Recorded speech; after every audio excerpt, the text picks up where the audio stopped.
गंगेश्च यमुनेश्चैव गोदावरी सरस्वती नर्मदे सिंधु कावेरी जले अस्मिन् सन्निधिं कुरु।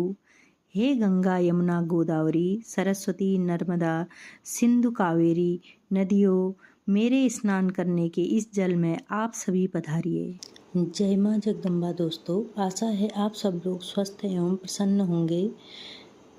दोस्तों, जैसा कि आप सबको पता है, 30 मई 2023 को गंगा दशहरा का पर्व मनाया जा रहा है। गंगा दशहरा पर्व भारत में बड़ी धूमधाम से मनाया जाता है।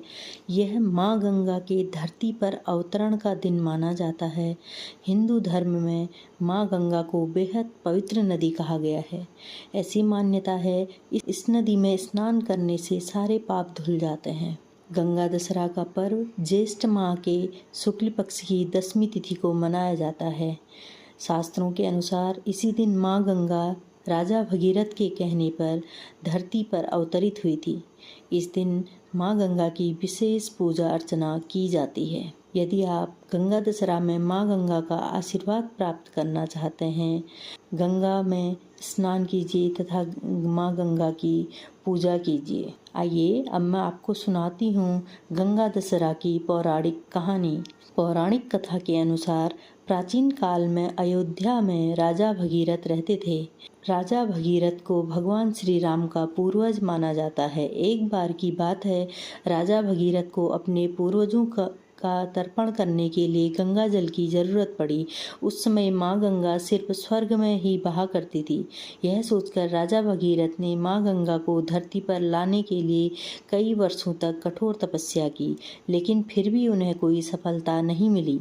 यह देखकर राजा भगीरथ हिमालय पर चले गए और वहां जाकर वह फिर से कठोर तपस्या में लीन हो गए। उनकी कठोर तपस्या को देखकर माँ गंगा बेहद प्रसन्न हुई और उन्हें आशीर्वाद देने के लिए धरती पर प्रकट हुई। राजा भगीरथ माँ गंगा को अपने समक्ष देखकर बहुत प्रसन्न हुए। उन्होंने माँ गंगा को धरती पर आने के लिए कहा।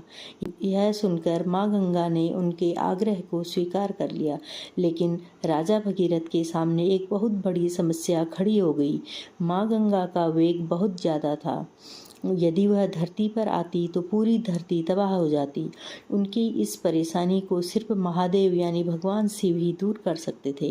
राजा भगीरथ को जब इस बात का पता चला, तब उन्होंने भगवान शिव की तपस्या करनी शुरू कर दी। 1 साल तक राजा भगीरथ भगवान शिव की कठोर तपस्या करते रहे। कभी वह पैर के अंगूठे पर खड़े होकर तपस्या करते थे तो कभी बिना खाए तपस्या करते थे। राजा भगीरथ की इस कठोर तपस्या को देखकर भगवान शिव बहुत प्रसन्न हुए और उनके आग्रह को स्वीकार कर लिया।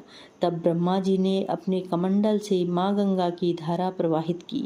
तब भगवान शिव ने माँ गंगा को अपनी जटा में बांध लिया। लगभग 32 दिनों तक माँ गंगा शिवजी की जटा में बहती रही।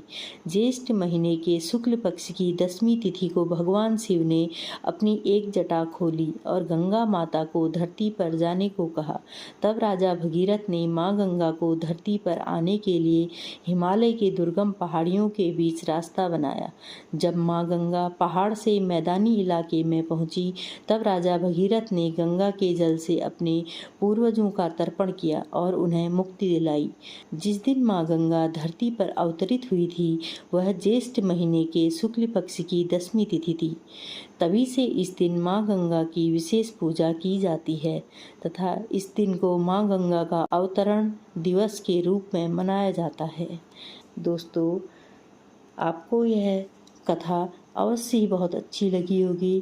अगर आपको मेरी वीडियो में कुछ भी अच्छा लगता है और आप आगे भी इसी तरह से अपने सनातन धर्म के व्रत त्योहारों के बारे में जानना चाहते हैं, तो कृपया मेरे चैनल को सब्सक्राइब करें, मेरे वीडियो को लाइक करें, शेयर करें तथा अपने इष्ट देव का जयकारा कमेंट बॉक्स में ज़रूर लगाएं। धन्यवाद दोस्तों।